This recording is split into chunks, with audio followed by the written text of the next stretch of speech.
and good morning, and welcome to the next What's in the News, the daily news segment that I like to do. Today is April 17th, Friday, April 17th. The latest numbers on the coronavirus 2,165,000 worldwide have the disease, 145,000 worldwide have died. In the United States, 676,000 have had the disease, have been diagnosed with the disease, and 34,784 have died from the disease. Yesterday, we lost almost 5,000 people to this disease. It's the number one killer of people right now. Not car accidents, not heart attacks, not cancer. The number one killer is this coronavirus. Okay, so statewide, the latest numbers from the state show that there are 16,500 people who have the disease, and 393 here in the state have died. Here in the city of Abilene, 2 people have now died, and there are 89 people who've been diagnosed in the city of Abilene with this disease.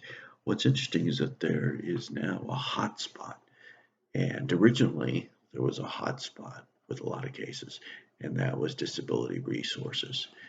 That they seem to have had it under control now, and a new hot spot developed, a place called Abbey-Mar, and Abbey-Mar is a factory that makes cookies, and it is owned by a Mexican company.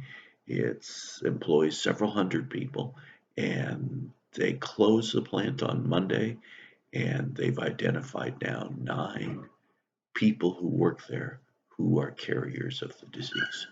And they're testing everybody who works there, so there's a lot of tests still pending. So we have that new hot spot here, and so a good number of people.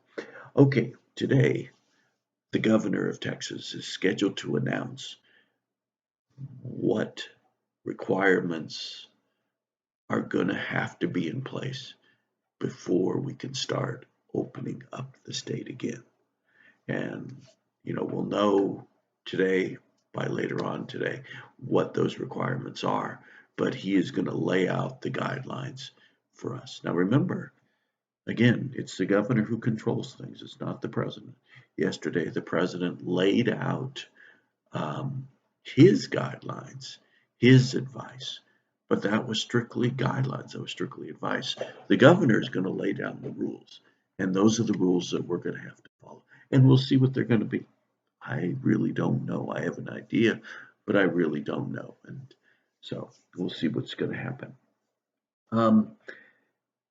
A couple of things what are going on right now. You might have heard on Wednesday and Thursday there were some protests about the restrictions that are being placed.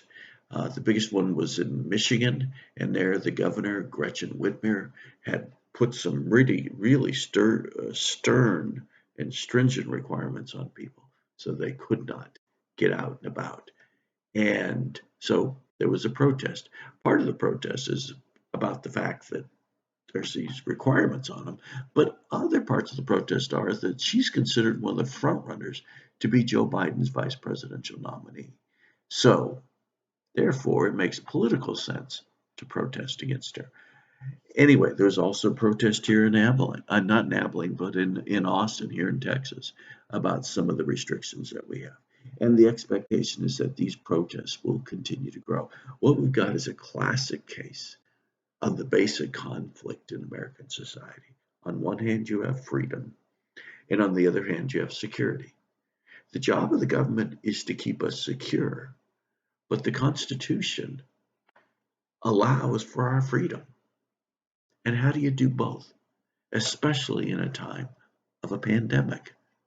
And it's a really delicate balancing act. And whatever decisions the government makes are going to arouse some opposition. And so what we're starting to see now is after about 3 to 4 weeks of these restrictions, people are rising up. Not many right now. In fact, about 90% of Americans are okay with the restrictions, but that 10% is not. By the way, that 10%, judging by the rallies that have taken place, are largely Republicans and strong Trump supporters. Okay? Even though President Trump has endorsed the restrictions. Okay? All right. So I just want you to keep that in mind as we go forward, because this conflict between freedom and security is just going to be hitting us again and again and again. And eventually, I believe freedom is going to win, but the cost of that is going to be probably increased numbers of coronavirus cases and increased deaths. Okay. China came out with the news yesterday that their economy shrank for the first time in 50 years.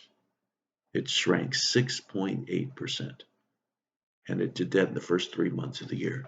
They've also increased the number of people who died from the coronavirus in the Wuhan province. So China is becoming a little bit more forthcoming about deaths, but they're also sharing the economic news that we need to understand. Their economy is shrinking. And the fact that their economy is shrinking is bad news. It's the second largest economy in the world. The United States is the largest, and what we're dealing with are the new unemployment numbers. More than 5 million people filed for unemployment last week. That makes 22 million Americans who have filed for unemployment in the last 4 weeks. There's 160 million Americans who work. As of a month ago, 22 million of them have now filed for unemployment. That's an awful lot. That is an awful lot. I am guessing on the basis of those numbers, our unemployment rate is at 14%. And remember what it was beginning of February? 3.5%. And now we're at 14%. This is an economy that is in a deep, deep hole, and a hole that didn't exist 3 months ago. Let me just give you an example. Best Buy announces they're furloughing 51,000 employees. Okay. So if you work at Best Buy, you've probably been furloughed, which is a temporary layoff, means you don't get paid for a period of time. It's not the same as being permanently laid off. It means they hope to call you back, but it means right now you don't have a job. City of Abilene, they are also furloughing employees. About 60 of their employees are also furloughed. This is what is going on all over the country. We're hitting a bad spot, and it's because of the economy crashing, sinking so quickly that you're seeing these protests. People are rising up and saying, hey, I need to work. I need a job. You can't keep me from my job, even if it costs some people their life. That's the conflict that we're experiencing right now. Okay? I was talking yesterday with a friend of mine, a history professor, and he was talking about how in the Great Depression, people rioted when they couldn't get enough food. And we're not at that point right now. But there's certainly protests because some people have lost everything. All in the matter of 6 weeks. Really all in the matter of a month from a virus that came from overseas. That is really all I want to talk about today. So we'll just stop it right there.